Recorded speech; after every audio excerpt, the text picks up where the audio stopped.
This, it may be, was the vilest deed of Melkor, and the most hateful to Ilúvatar. Hi, this is the Folksy Friend, and let's talk Tolkien. So the origin of the orcs is unclear. The Silmarillion gives us one story of how they were created and how they kind of spread through the world, whereas Tolkien's later writings say something pretty different. However, we know that the Silmarillion was published after Tolkien's death. It was published posthumously, and we do know that Tolkien was reworking and rewriting some major points to it. Between the Silmarillion and his later work, we can try to piece together the best idea of where it is the orcs come from. Orcs first appeared in the very, very early parts of Middle Earth history. We know that they are a corrupted form of life that served their evil masters. And we know that they had to originate with something else. The only creature that could create true life was the god or spirit of creation himself, Ilúvatar. We can look at the situation of Aule, the spirit of smithing, when he created the dwarves. The creatures he created were not sentient beings. They were essentially puppets that only acted according to his wishes. They had no free will, they had no emotions really, no spirit. And it was Ilúvatar who then gave the dwarves their own essence, their own being, their soul.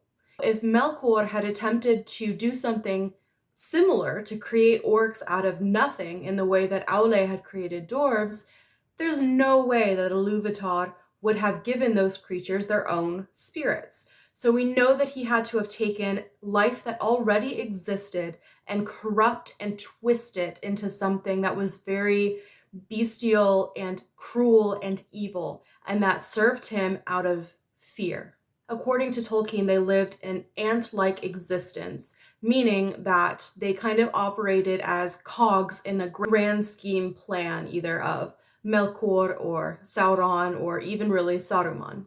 We know they have some intelligence, they do have language, they can communicate, there is some kind of culture that they have, and we know that if they are not being actively oppressed, they can potentially turn on orders or act in ways that are detrimental to the kind of the grand scheme.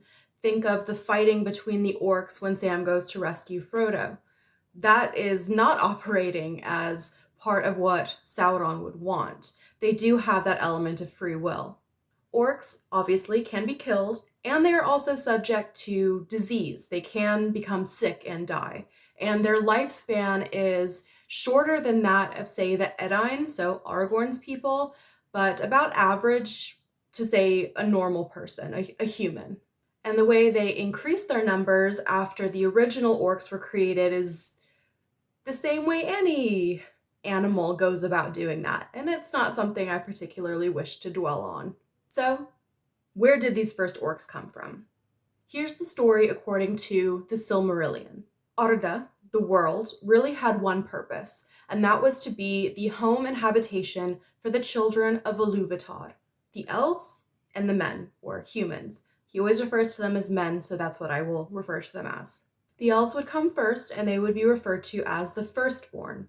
When they did finally awaken in the world, the elves were beloved by the Valar, who then waged a war against Melkor to keep the elves safe. The first elves knew nothing about the world, and they had no protection. They awoke beside a bay, and that's all they knew. The land was kind of in darkness. It was the twilight state of the world. So when dark shadows and creatures appeared to scare them, all they could do was just stay together. But when some elves would wander away, either alone or in groups, sometimes they would disappear. Those elves, we know, were taken back to Utumno, which was at the time Melkor's great fortress in Middle Earth.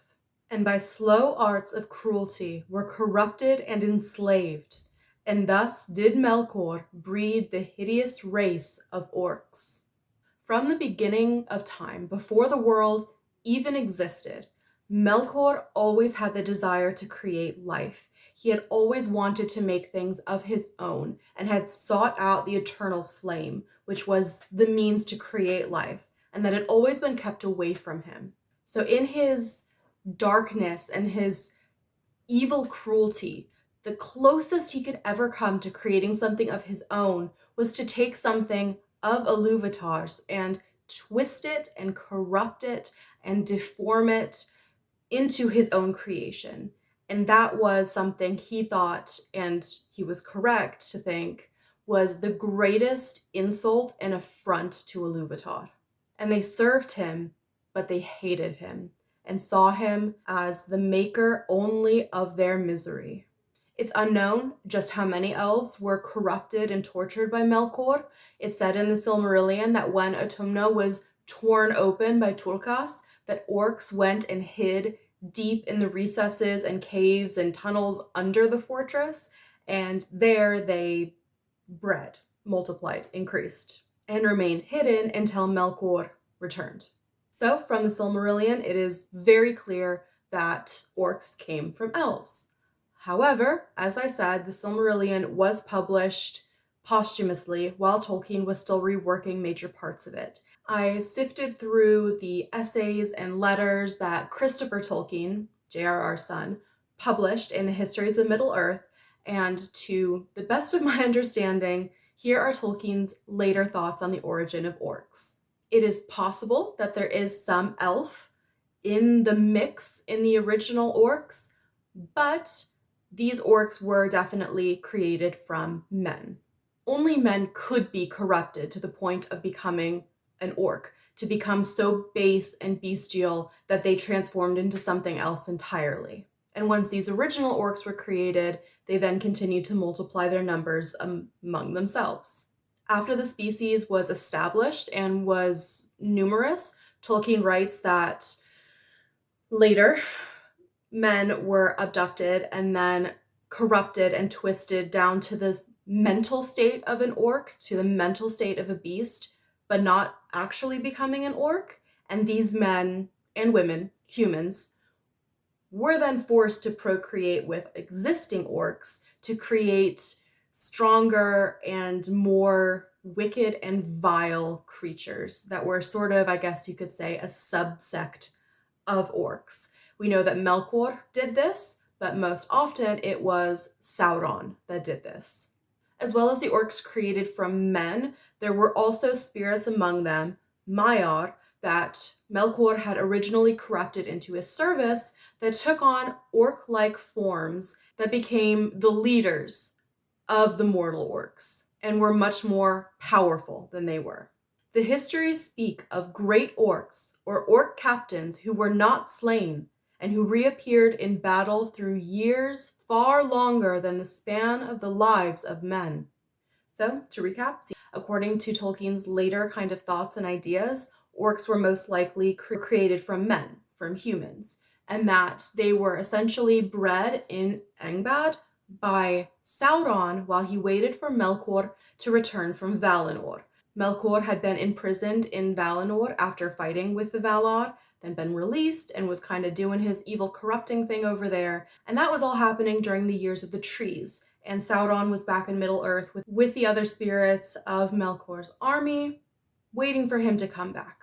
But this timeline is a little tricky because Tolkien tells us that men first appeared after the first rising of the sun. But if we stick to that timeline, it would be impossible to have an entire army ready to go by the time Melkor returned, because Melkor actually returned to Middle Earth just before the rising of the sun. So that would have to mean that the sun rose, men awoke, some of them were spirited away, twisted into orcs, bred an army, and then were ready to attack the elves of Doriath, all before the sons of Feanor made it across the sea. If you don't know what I'm talking about, feel free to check out my other videos. There are a lot of them on the first part of History in Middle Earth. But basically what I'm saying is there is a very, very, very, very, very short window between the awakening of men and the attack of the elves in Doriath.